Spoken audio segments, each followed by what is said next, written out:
Good morning. Good morning. I have to say, I'm very excited. I don't ever really get to be on panels that look like this. So this is particularly exciting for me. So the question I want to start with is, we have 4 brown women up here, and I think oftentimes the conversation that we have is, there's been so much progress. Things are going great. Look at this panel. But I want to ask, what are the biggest issues, in your opinion? What are the biggest challenges that women of color are facing in the workplace right now? Molly, I want to start with you. Great. So there are many issues that women are facing, but it's an awesome time to be a woman. Not that there hasn't always been, but I would say a couple of things that I think we really should talk about is the ambition gap. So women that want to rise but get discouraged because they don't see people that look like themselves in those ranks, right? And we really need to talk about how representation really matters. The other thing I think is that career sponsorship, mentorship, right? Making sure that someone has skin in the game to make sure your career advances. Just like a bro can find another bro to mentor him, where are the bros that are also mentoring folks that don't look like them? Minda. Yeah, I totally agree. So I think that we definitely, on paper, like here, we look like we're doing a lot, but I think that we have to be intentional, and we're not having the conversations outside of the workplace and getting to know each other. So I feel like relationships is where we're lacking that relationship gap. You don't know me because you don't get a chance to get to know me, and then I'm not someone that you think of for those opportunities. So instead of allyship, I want to shift the conversation to success partners. What is it going to take for us both to be successful and move forward together? Yeah, Adelmise. Yeah, I totally agree with that as well. I would add that I think I always look at where are the women, especially in an organization. Are they at the lower level of their organization or at the executive level?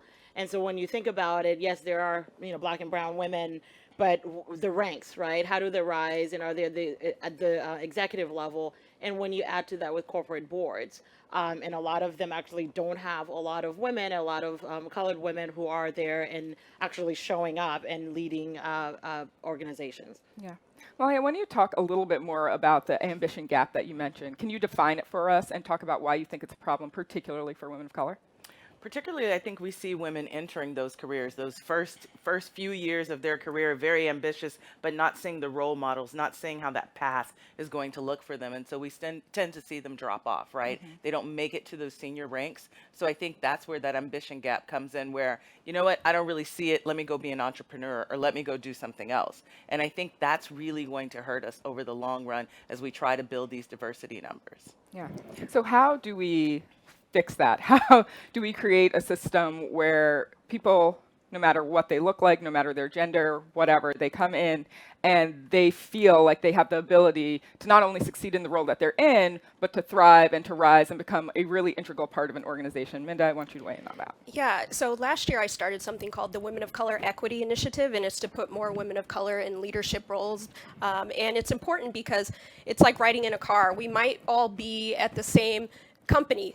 Look at the company as the car. So we're riding in the car together, and some of us might be in the front seat, some might be in the back seat, some of us may even feel like we're in the trunk, right? So yes, we are all in the car and we're driving to the same place, but we're not experiencing that workplace quite the same. And I think that some of the people in the front seat need to get in the back seat and get in the trunk and get people out of there and bring folks to the table. That's how we change it. Audre Lorde said, "I am deliberate and afraid of nothing," and we have to be deliberate about everything we do in the workplace. Adelmise, how do you think of that? You talked a little bit about sponsorship, and I think a lot of people think of sponsorship only as mentorship or as having perhaps a boss who guides you, but what's true sponsorship? True sponsorship is having someone who, when you're not in the room, actually can speak on your behalf. And it really is about somebody who's invested in your success. I've been very fortunate in my career to have people, and literally yesterday I had an example in having a conversation with a leader who said, someone told me something about you. And my first thought was, well, I hope it's good. She said, it's amazing. And she explained it to me, and I was not in the room when the person said that. And I think that was sponsorship. And the comment the person made was, Adelmise is interested in X, and you really should try to invest in making sure she gets that opportunity. Yeah. That's sponsorship. That's someone who I've shared an ambition that I have, and they had conversations where I wasn't in the room, and that person said, you need to actually pay attention. To me, that's really what it means. And I think women and men, sometimes you think true sponsors need to be a woman or a woman of color, somebody who looks like you. That's great. But oftentimes when you look at the top of the organization, there aren't many of us. And so can you find somebody who can actually support you and sponsor you and advocate for you when you are not there? What do you think the barriers are to women finding those really strong sponsors in the workplace? I think a couple of them. One is access, right? In organization, oftentimes you're on teams, you work with the people who are sort of your peers. You may not have access to the leaders, the executives who make the decisions. So I think it's really imperative for leaders, whether you're a woman, a man, you are the CEO, executive, or just at the lower level, to allow people to have access. And that's one of them. The other is sometimes we are afraid, right? We take risks. But as women, I know for myself, I've shied away from taking risks because I think, well, what if I fail? Right? And so being able to say, no, I am going to take this risk and I may fail, but you know what? I may succeed. So why not? And being okay to tell people, well, I'm not sure if I'm 100% ready for this, but if you help support me, I will take it on. Yeah. So I think a lot of companies, especially in 2019, if you look at their value statements, if you look at the things that they say they care about, diversity and inclusion is always one of them, right? But I think the thing that we know is that there's a difference between a stated value and an actual core value that really drives the way an organization works and that they really weave into the fabric of everything that they do. I'm wondering, in order for a stated value, such as diversity and inclusion, to become that real core value where they will stop everything if it is not working, where does the interest, where does the desire for diversity and inclusion have to come from? I think a lot of times it hits at the HR level or it hits at various levels, but where does it need to come from in order to be truly successful? Molly? I think it's the conversation that your C-suite is having, right? From your board to your executive leaders. So at Salesforce, we make sure that we publicly state to our employees, right? We're giving you intention, right? And then we're also giving you permission. And we're saying equality is it's one of our 4 core values at the company. But you hear it on the mouths of our C-suite leaders' names. And then we have a business plan that we do every year that we call the V2 Mom, right? Long story short, on our CEO's V2 Mom is equality, right? So his business plan for the year, equality is there. Equality has metrics there. And then the process cascades through the company. So you say, okay, how do I help that value come to life, right? And then we try to build it into things we do. So we look at all of the practices that are Salesforce and then figure out, how do you add equality to that, right? That means if we have an event, can we make 30% of the speakers on stage be women or people of color, right? Are there gender neutral bathrooms? Are there pronoun buttons? You look at all the practices of your company and figure out, how do you add equality to that and make sure there's a metric and a goal and it's something that's being watched by your CEO. And then also, more importantly, I report to a chief equality officer. He reports directly to our CEO, Mark Benioff, right? So you're making sure that someone who's dedicated to diversity, inclusion, equality, belonging has a seat at the table with your C-suite leadership. Yeah, and you had a really interesting experience with Mark Benioff's interest in inclusion and diversity. Can you tell our audience about that? Yeah, so long story short, there's like 40,000 employees at Salesforce, and I got a call one day from our CEO, Mark Benioff, and he said, I'd like to understand your experience working at Salesforce as a Black woman. And that was like super shocking that he cared. Number one, that he would call me and ask that. And then we were able to have a very transparent conversation that, what is this Silicon Valley bro culture? How does that impact you? And we really talked about this concept of onlyness, right? The loneliness of being the only woman or the only woman of color in a room, and what that experience is like. And culture is super important to Salesforce, right? It drives who we are and what we do, but we wanted to make sure that we're really looking at not just gender, but your experiences as an individual. How are you moving through the company and able to do the best work of your career? Yeah. Minda and Adelmise, a lot of times you do not have your CEO coming to you and saying, hey, what is your experience as a particular person? And a lot of times these conversations are starting at the level of an employee who has noticed that something is missing, that there's a gap, that they feel like the lonely only, and they are trying to kind of raise that awareness up the chain to create change, both for themselves but for other people. So when you're kind of in that situation of not being the CEO, of not necessarily being a person in power, how can you escalate and deal with that as you try and create change within the company? Minda? Yeah, at the Memo, we talk about this a lot with the women of color on our platform, and I always say that don't be ambivalent about your career. If it's something that you want, make sure that it's coming coming from you, because sometimes your manager is managing so many different things that they are not necessarily thinking about or invested in your success. So you need to articulate your worth. And so I think they don't have a magic ball. So after you've articulated your worth, if they're not doing what they need to be doing, then also you have to think, okay, maybe I need to strategically align with someone else, or maybe it's another table that I need to be searching out. Yeah, Adelmise. Yeah, I would add that I think you don't have to have the CEO call you to kind of have that conversation. I've been fortunate enough at Pandora, our former CEO, I'd have very open conversation with him about my experiences. The current CEO at SiriusXM, I've had that conversation about just initially about what it's like to be able to be in this role and where I'm at in my career. But if you don't have it, I think find allies, right? I think it's very important in organizations to find people who would listen to you. They may not have the ability to actually make the decision, but find teams, people in those organizations that actually will say, I can hear what you're saying. I would connect you with this person. I would connect you with that person. And can you go ahead and have that conversation? And to your point, express what you're interested in and let people kind of help you get that. And if there are things that are not working, speak up. It's very hard as a woman of color to speak up because there's the fear of, especially if you're a mother, woman of color, fear of I might lose my job, fear of, what if, right? I don't get this opportunity. But I think if you can speak up and find allies who can support you wherever they are in their organization, it helps. I want to talk a little bit about rising and getting a seat at a table in an organization and the cost that sometimes comes with that. I think a lot about, I started my career in banking around here, and I think often about the fact that I would not have gone to work 10, 12 years ago with my hair like this. Because I was the only brown woman at my organization, and I would have been worried that people would have reacted to it in a weird way, that they would not have seen me as somebody who should be sitting at that table in the way they did when I felt like I had more conformed to what they considered a normative stereotype of somebody who should be there. So I want to think through, as we talk about getting a seat at the table, what are the things that you think people are giving up, if they're giving up anything, and what are the things that they should really, really hold on to and not give up? Molly? I just gave up cursing. I think that was I had to give up cursing to get my seat at the table, right? I was like, I don't know. I think what we're talking about at Salesforce and what we're struggling with is this bringing your authentic self to work and what that means to you.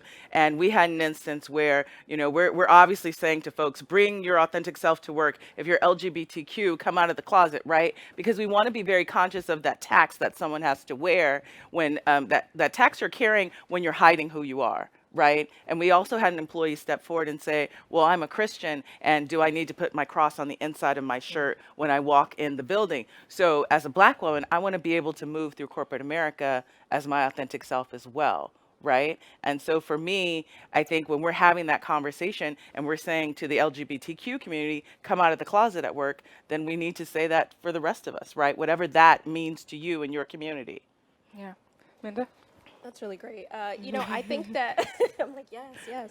I think that it's important we talk about a seat at the table, but it's dismantling the table and rebuilding a new one, because the old table was not meant for women like us to be a part of. I mean, the Civil Rights Act of 1964 was not that long ago, and so I wouldn't be even on the stage talking about women of color leading in the workplace because it wasn't thought of before then. And so I think we have to crack the table and start over and see who's missing and bring those people with us. And again, it's that intentionality. Yeah. I would agree with that. Is the table really, when you think about it, many corporations, when you go to the table, you don't often see people who look like us. And so the question is, what do you do to actually, first of all, walk through the door and be at the table, but then making sure when you're there, those who are there are inviting you to actually participate. And I think sometimes you may have to give up a little bit of for me, I shared the example last night being a Haitian immigrant, where I came here, I didn't speak English at 16. And I've always had this it's hard for me when I'm walking in a room. I think, well, people are going to think, well, she's the Haitian woman who didn't speak English. And it was my own internal struggle. And I initially thought, well, I'm not going to speak about that, right? But now I feel like, well, if I can't be who I am, then I really shouldn't be at that table. And so you have to be comfortable into who you are and say, you know what, if at that table they can't accept the me, then maybe I shouldn't be there. Maybe that's not the right place for you. I would also that as a company, it really is imperative for the leaders to look at when people are coming in, they don't look like you. How do you make sure you make it more inviting? Right? Oftentimes, as women of color, you're in the room, you may not be comfortable speaking up. What do the leaders do to invite that? What do the leaders do to say, you know what, you can be your whole Haitian woman self, and that's okay. And we actually value that. And I think we sometimes forget the importance of having the top saying, we will actually expand the table for you so that you can be included. Yeah. I want to let our audience know that I have a couple more questions for our panel, but then we will be coming to you for questions. If you can start thinking about them now, condensing them down, making sure they are questions, not comments, I would super appreciate that. We will have mic runners in the audience, so just get those hands up high when I call for questions. I want to talk a little bit about the idea of allyship. And I think that this tends to be a little harder for people in the workplace than it is socially or with their friends to think about how to be an ally and to even consider being an ally at work for a group that doesn't necessarily reflect your experience. And one of the conversations we've had before is about employee resource groups, for instance, and the fear that by kind of siloing people into a group and saying this is a group for employees who are all of this particular race, gender, something else, that all of those people are going to congregate together and it's not going to have anything to do with anyone else. How do we think about creating strong allies at work in a way that can help people feel more included and more a part of the corporate structure? Molly? So at Salesforce, we have a practice of allyship that we're very intentional about giving you steps, right? So allyship is not passive, it's active. And those 4 steps are ask people about their journey, ask, listen, show up, speak up. And we're saying ask people about their journey, listen with empathy and respect, and then show up. And we were talking about employee resource groups, right? And we were saying if you come to the Diwali festival, there's what does a sorry mean to our culture? What does this mean? And then exposing people to your culture. So we want to acknowledge that allies have work to do, right? We say Google's free. Go Google that, learn that, read about that, right? But then, of course, you're going to have questions with empathy, right? And so I think there needs to be space and grace for those questions, for that inquisitive, for that learning, but allies also need to do the work, right? So when we talk about employee resource groups, everything they do means plus they're allies, right? If they need a safe space, they can say, this is just for us to have a conversation about officer-involved shootings. But most times you want your allies in the room, right? You want folks that can advocate and pass things forward with you. Yeah. I would just add to the employee resource group. I think if you do have those in your company, go to the LGBTQ resource group, go to the Black, go to the Asian, go to them so that they see that you are an ally. So when we see each other Right. in the elevator, it's not awkward, right? You like Game of Thrones, I like Game of Thrones. I found that out because you were at the resource group. So I think we just have to get in the room together, and it doesn't mean you have to like put on a badge necessarily, but just show up for people when they need you and when they don't. Yeah. At Pandora, we have an allyship task force, and it's really made up of folks who are really truly allies for our community groups. We have Pandora Women, Pandora Mixtape, which is our community of color, and we have Pandora Pride. And so the task force for allies is intended to be, they support, they actually uplift and amplify the voices of those community groups. And so that's a way that we make sure that people know you can learn, you can go to the event, and they share within the broader community what activities are going on. And every month they do these ally tips where they share a tip to the broader community about how can you be a good ally? What can you do to support? But I also think it starts with employee resource groups being willing to educate. Yes, you can Google it, but if you are inviting people to come in and share the experiences for Pandora Mixtape, for people of color, how do you make sure that they understand the value of why you're doing something? And then don't stop there. How can they support that outside of the conference room that once they left the event? I'm wondering how you all would respond to the employees who say, but I'm tired of teaching people. I'm tired of being the person who has to explain why this is a certain way or why this is difficult or why what you just said is offensive. And that is a whole other job on top of my actual job. So I'm wondering how we would speak to somebody who says, I am tired. Molly.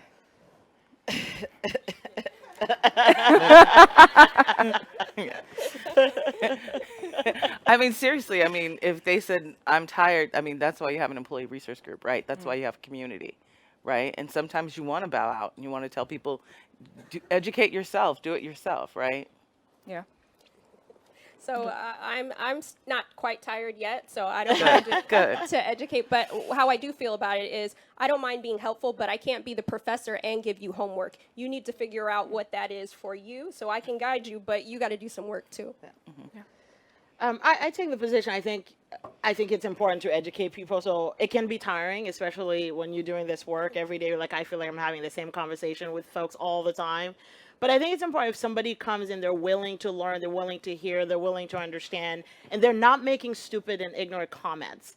Then I think it's on us to say, okay, well, let me explain this. You know, I've had people make so many negative comments about Haitians, or comments about like, well, isn't that the poorest country in the world? Well, there's so much more about our culture, right? Making comments about a religion when you don't understand it. If people say, I actually want to learn and understand what is it like, or why do you do this? I think it's great. But if they come with sort of ignorance and it's sort of like just, it's not genuine, then yeah, you are tired. And then it's like, I don't want to have the fifth conversation with you about that. Absolutely. I want to go to the audience for questions. I think we have one right back there. Hi, my name is Lauren Rue. So I work at an organization in the South, and while I would love to be able to bring more of my authentic self to work, I don't always want some of my colleagues to bring all of their authentic self to work. So how do you balance that with people whose authentic self might not be as welcoming?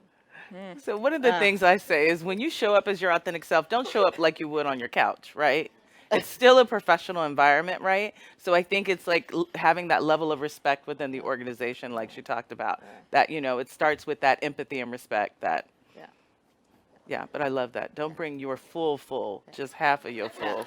And I would add a point to that. If you are in a situation, and you don't have to be necessarily an executive to mentor people, if you're in an organization where people who are perhaps newer to their workforce, new college students or interns, and they're coming in as their authentic self, sometimes can mean, well, you're just going to walk down, you're working at Starbucks, and what you may wear at Starbucks may not work at a work environment. Please do mentor them. Do that in a very respectful and professional way. But there's such value in being able to say, hey, I see that you're an intern who want to be here. Let me tell you a little bit, not to tell you what to wear, how to wear it, but if you really want to be in this environment, people actually will say, I want you to be at the table. Here's my way I would suggest you kind of do this. Be yourself, but be professional. And I think try to really mentor folks on that. All right, I think we have another question right there. Hi, my name's Karen. I'm from Foursquare. I was curious about how we can support mothers and caregivers to help them get a seat at the table. Great question. You want to take that? Sure, I'll take that. I'm a mom of three, and 3 beautiful, amazing children.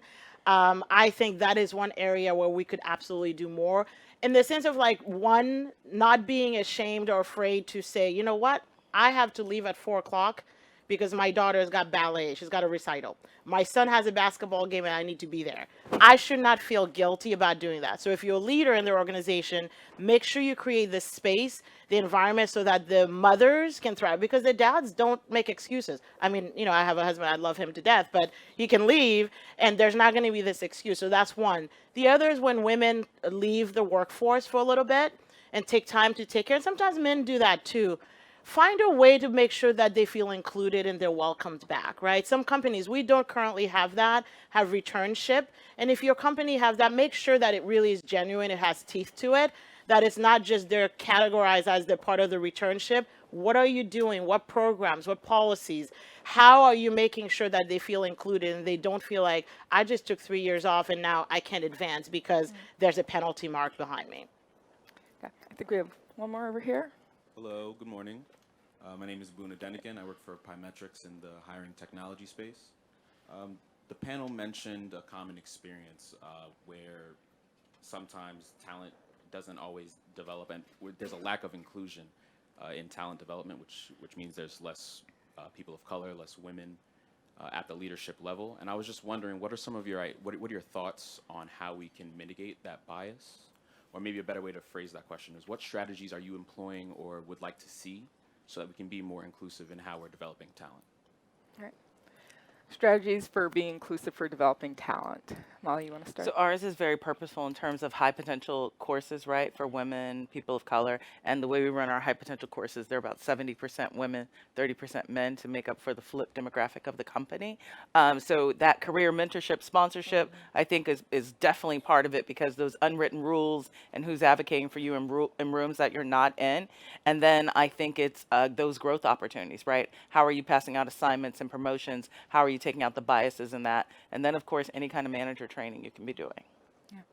I love this conversation so much, and I'm sad to end it, but please join me in thanking our panel.